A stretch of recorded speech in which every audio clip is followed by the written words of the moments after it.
करवीर निवासिनी श्री आई अंबाबाई मंदिर परिसराचा आता प्रत्यक्षात कायापालट होणार आहे। सुमारे 1464 कोटी रुपयांच्या भव्य विकास आराखड्याला गती मिळाली असून येत्या मे महिन्यापासून भूसंपादनाची प्रक्रिया सुरू होणार आहे। यासाठी जिल्हा प्रशासनाने 12 सदस्यीय विशेष समितीची स्थापना केली आहे। एप्रिल अखेरपर्यंत या समितीला आपला अहवाल सादर करावा लागणार आहे। पाहूयात या संदर्भातला पुढारी न्यूजचा हा स्पेशल रिपोर्ट।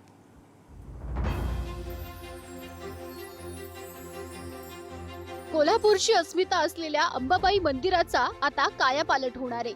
मंदिराच्या तीर्थक्षेत्र आराखड्याच्या अंमलबजावणीला गती आली आहे। राज्य सरकारने या प्रकल्पासाठी 1464 कोटी 95 लाख रुपयांच्या विकास आराखड्यास मंजुरी दिली आहे। आता या कामाचा पहिला टप्पा प्रत्यक्ष जमिनीवर सुरू होणार आहे। मे महिन्यापासून मंदिर परिसरातील भूसंपादन सुरू होणार असून त्यासाठी 780 कोटी रुपयांची भरघोस तरतूद करण्यात आली आहे।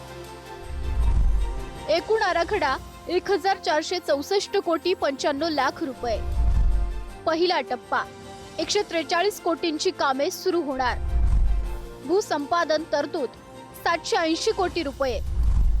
समितीचा अहवाल 28 एप्रिल पर्यंत मुदत। नव्या आराखड्यानुसार अंबाबाई मंदिराचा कसा कायापालट होणार ते पाहूयात। 6000 क्षमता असणारा दर्शन मंडप, 1000 भाविक दर्शन मंडपात बसू शकणार। बिनखांबी गणेश मंदिरापासून अंबाबाई मंदिरापर्यंत भुयारी मार्ग, 160हून अधिक दुकाने आणि खाद्यपदार्थांचे स्टॉल।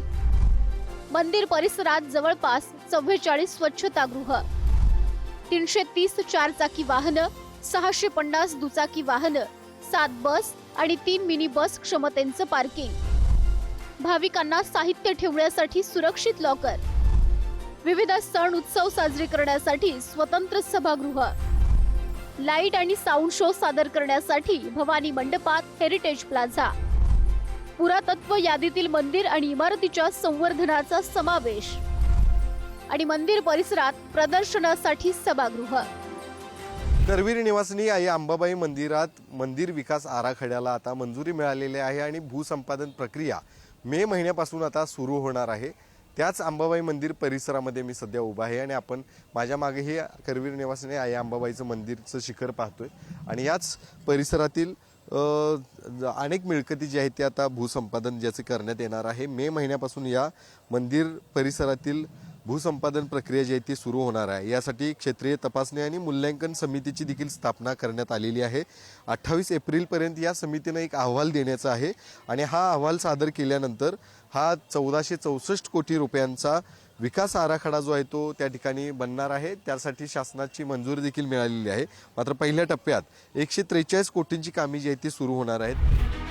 हा विकास केवळ एका बाजूने होणार नसून मंदिराच्या चारही दिशांनी होणार आहे।